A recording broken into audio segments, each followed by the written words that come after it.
Je vous donne simplement la façon la plus complète afin d'accomplir ces grandes ablutions. Nous commençons par dire Bismillah. On se lave 3 fois les mains en faisant le takhlil bayn al-asabi', c'est-à-dire entre les doigts, la friction entre les doigts, cela est très important. Ensuite, on se débarrasse des impuretés qui peut avoir sur nous, sur les parties intimes, etc. Ensuite, on procède de la même manière qu'on procède quand on fait les petites ablutions, c'est-à-dire on lave ici sa bouche à trois fois en faisant ce qu'on appelle al-madmada, al-istinshaq, al-istinthar, etc. Ici du début jusqu'à la fin des petites ablutions. Quand on a terminé les petites ablutions, et bien sûr il est important d'abord de souligner qu'il faut avoir l'intention de sortir de l'état de souillure et d'adorer notre Seigneur Tabaraka wa Ta'ala, ou d'adorer notre Seigneur Tabaraka wa Ta'ala à travers la prière du vendredi ou autre. Donc il faut avoir cette intention de faire les grandes ablutions, le grand bain rituel.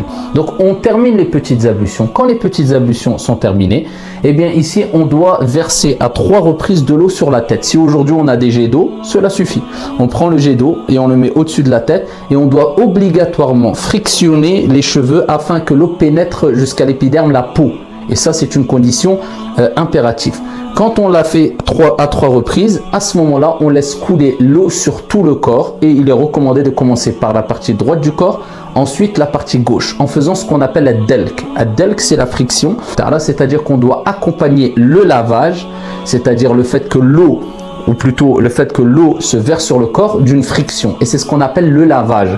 Autrement, cela s'appelle humidifier ou bien asperger d'eau. Mais le lavage, et c'est le terme qu'utilisaient les Arabes, c'était à partir du moment où l'eau était accompagnée d'une sorte de frottement, si on veut. Donc voilà pourquoi il est important d'accompagner ici l'eau qu'on verse sur le corps par une sorte de frottement ou friction sur toutes les parties du corps, sauf bien sûr sans toucher nos parties intimes. Et ici, on le fait selon nos capacités. Les parties qu'on ne peut pas atteindre avec la paume de notre main ou le dos de notre main, ici, on est excusé. La chose à savoir, c'est que dans les grandes ablutions, dans le madhab de l'imam Malik, arrivé au pied, on doit obligatoirement laver entre les doigts de pied aussi, en faisant aussi la friction ici, sans trop insister, mais faire de suffisamment afin qu'on s'assure que l'eau a bien touché toutes les parties du corps et qu'on accompagne le versement de l'eau avec cette friction là.